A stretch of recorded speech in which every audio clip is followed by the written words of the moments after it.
Tuesday, it was a high school in Kentucky. Monday, a school cafeteria outside Dallas, a charter school parking lot in New Orleans as well. There have been 11 shootings at schools in the first 23 days of this year. In October, after the Vegas shooting, you said it was an unspeakable tragedy from that podium, said it was a day for consoling survivors and mourning those who we lost. You said there's a time and place for political debate. What has the president done in the time since October to try to prevent any of these shootings from taking place? Look, I think first and foremost to recognize that any loss of life is incredibly sad, and any shooting at any school across this country is something that should never happen. Students fearing for their lives while they're attempting to get an education is unacceptable.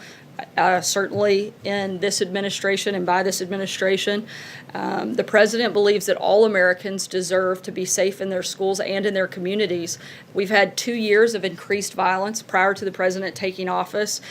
We've tried to crack down on crime throughout the country. The president instructed his administration to make the recent crime wave a top priority. Some of the things that they've accomplished in that process and been focused on is they've charged more defendants with violent crime offenses than in any year in decades. They've charged the most federal firearm prosecutions in a decade, and they've convicted 1,200 gang members and took down numerous drug trafficking organizations, all in an attempt to help create safer and better communities and certainly safer schools.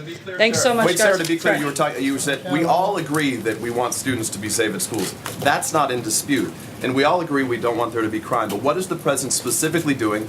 You guys said at the time today was not the day, but we should have these policies. I just read off a lot of the things that he's doing. We should have a policy conversation. So the question is, what is the policy the president's willing to pursue or actively direct others to pursue to help make sure that these students are safe? Look, I know the Department of Justice instructed ATF to do a thorough review on a number of firearm provisions. That is ongoing, and it will be submitted to the Office of Management and Budget. We're going through that process. That policy review and that policy discussion is taking place. At the same time, the president has instructed the Department of Justice to crack down and make the crime wave that took place long before the president ever came into office a major priority. And you're seeing that happen. You're seeing a Department of Justice that is being active, empowering its law enforcement to crack down on crime. And that's what those results that I just read out to you show, is that they're putting a focus on that. Shootings seem to be their own category. We agree we don't want crime. I think they're part of a crime wave, absolutely. I don't think you can completely separate the two.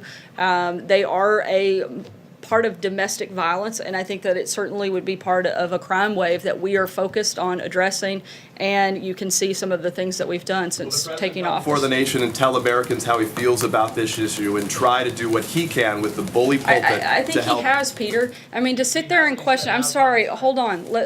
I was polite and let you finish, but let me be very clear on this. The fact that you're basically accusing the president of being complicit in a school shooting is outrageous. It's his advertisement that accuses the Democrats of being complicit on a different topic. I'm not accusing the president of anything. Ignoring the fact of the safety and security of our borders is very different. The president has been very clear and instructed the top law enforcement agency in this country to crack down on crime and to do everything they can to prevent these types of things. We've talked about it here numerous times, and we're going to continue moving forward in that process. Thanks, guys. Is the president still 100% willing to speak with Mueller? You know what? Let's start there. David Chalian, Jamie Gangel, they're both with me. And I know we got to get to the Russia investigation. I know we've got to get to immigration. But let's start with what happened in Kentucky yesterday. This 15-year-old comes into this school, and so many people were injured. There were deaths. And again, it's an excellent question, David Chalian, from Peter over at NBC, about where is the president on this?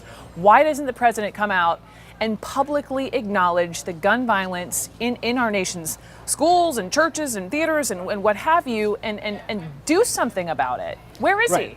I mean, whatever Sarah Sanders can point to of having the Justice Department get a review going, that's not going to satisfy the question that Peter was actually getting at. And what is clear in her answer, as she was sort of struggling to actually answer, there is no answer. I mean, the president clearly has not made this a top priority policy issue of his administration. And Peter was right to note what the comments were back at the time of the Las Vegas shooting, that wasn't the time, but there's been plenty of time since. And the real answer is we have not seen this president create this as a front and center policy priority.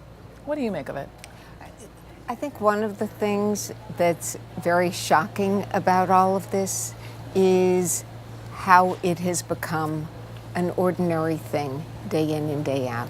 And the fact that it's not getting addressed gets harder to understand by the day. Yeah. But how many school shootings have we had? You know, Yeah. how long does this go on?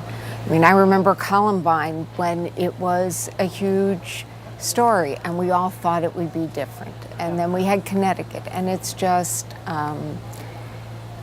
it's, I think, remarkable that we